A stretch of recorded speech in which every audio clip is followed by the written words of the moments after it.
protocoles sanitaires, ils sont prêts en fait. On peut expérimenter, rouvrir certains théâtres, rouvrir des musées à demi-jauge. Enfin, il y a plein de choses qui peuvent être faites. Or aujourd'hui, on est face à un gouvernement qui a totalement bloqué et gelé la situation. Bonjour à tous, je suis Alexis Corbière, député France Insoumise, et je voudrais au nom de l'ensemble de mon groupe parlementaire, de Jean-Luc Mélenchon, de Mathilde Panot, de tous les amis qui sont déjà venus ici sur cette tribune apporter votre soutien, une nouvelle fois vous dire que nous sommes en plein soutien à cette mobilisation. L'essentiel a été dit, et bien dit, notamment par les responsables des organisations syndicales. Je veux saluer en premier Denis Gravoud pour la CGT Spectacle, mais je vois les banderoles de Force Ouvrière, de la CFDT et de nombre d'organisations. Et c'est là-dessus que je voudrais insister.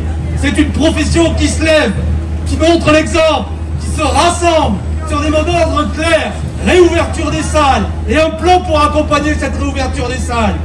Ça a été dit aussi que vous refusez parce que vous avez compris l'enjeu, notamment la terrible réforme de l'assurance chômage qui fera tomber dans la pauvreté près de 700 000 personnes supplémentaires. C'est la raison pour laquelle Mme Bachelot doit entendre cette profession qui se lève. Il est temps qu'aujourd'hui nous fassions reculer le gouvernement. La seule possibilité, c'est ce que vous êtes en train de faire. Se mobiliser, élargir la mobilisation, se rassembler dans l'unité sur des mots d'ordre de mobilisation. De ce point de vue-là, la lutte que vous menez est exemplaire. Et je tiens à saluer chacun d'entre vous. C'est la seule raison de ma présence. Nous sommes à votre côté. Vous avez raison dans vos revendications. Beaucoup de professions vous regardent. Et ce que vous êtes en train de réaliser depuis des semaines, ce que vous réalisez encore aujourd'hui, est la pointe avancée d'un combat qui monte dans ce pays.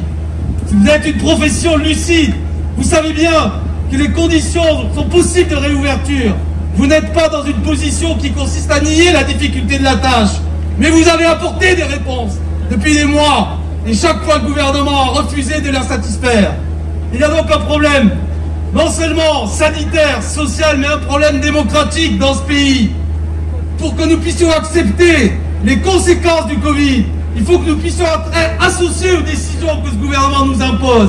Il n'est pas tolérable que nous attendions ce soir que le Premier ministre annonce au pays des choses auxquelles nul n'a été associé. Voilà ce que vous demandez. Des choses claires. Une fois de plus, la force, c'est le nombre.